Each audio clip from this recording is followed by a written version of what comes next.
ঢাকা বিশ্ববিদ্যালয়ে কেন্দ্রীয় ছাত্র সংসদ ডাকসু নির্বাচন শেষে চলছে ভোট গণনা। প্রতিনিধি নির্বাচনে পছন্দের প্রার্থীকে ভোট দিয়েছেন শিক্ষার্থীরা।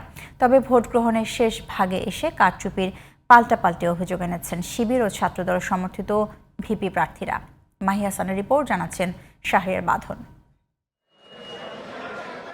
ডাকসু ও হল সংসদ নির্বাচনের ভোট গ্রহণ শুরু হয় সকাল ৮টায়।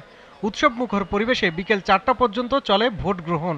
প্রতিনিধি নির্বাচনে পছন্দের প্রার্থীকে ভোট দিতে পেরে উচ্ছ্বসিত শিক্ষার্থীরা। প্রথম জীবনের প্রথম ভোটটা হচ্ছে ডাকসু ভোট। আমি জাতীয় নির্বাচনে এনআইডি হওয়ার পরে আমি জাতীয় নির্বাচনে এখনো অংশগ্রহণ করার সুযোগ পাইনি, তো আমার জীবনের প্রথম ভোট ডাকসু, সেই হিসাবে চমৎকার অনুভূতি। আমরা অত্যন্ত আনন্দিত যে আমরা ডাকসুর মধ্যে একটা প্ল্যাটফর্মে ভোট দেওয়ার মাধ্যমে আমাদের গণতান্ত্রিক যাত্রা আবার শুরু করছি। এটা অবশ্যই আমরা ঢাকা বিশ্ববিদ্যালয় শিক্ষার্থী হিসেবে আমাদের কাছে আনন্দের একটি দিন।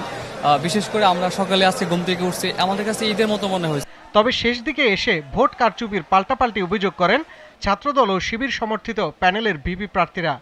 21 হলে জিয়াউর নামে এক কর্মকর্তা, আপনারা নিউজে দেখেছেন, তথ্য প্রমাণ সহ সে পূর্ণাঙ্গভাবে ছাত্রদলের প্যানেলে ওই পূরণকৃত ব্যালট বক্সে দিয়েছে এবং শিক্ষার্থীদেরকে দিয়েছে তথ্য প্রমাণ সহ। প্রত্যেকটা নীতিমালা তারা ভায়োলেট করছে। সেই ভায়োলেট করা নিয়মকে ঢাকার জন্য, যখন ডিজাস্টার হয় সেটা ঢাকার জন্য আবার তাদের পন্থী কোনো কর্মকর্তা এবং শিক্ষক দিয়ে আরেক নাটক মঞ্চস্থ করছে। শিবিরের বিরুদ্ধে বিশ্ববিদ্যালয় প্রশাসন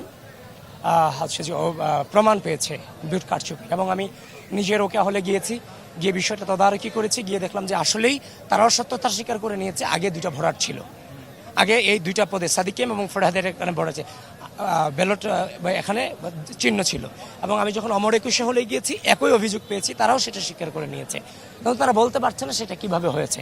তার মানে স্পষ্টত ভোট কারচুপি হচ্ছে। সব অভিযোগ ছাপিয়ে সুন্দর একটি ফলাফলের প্রত্যাশা করছেন ঢাকা বিশ্ববিদ্যালয়ের শিক্ষার্থীরা। শাহরিয়ার বাঁধন, জিটিভি নিউজ, ঢাকা।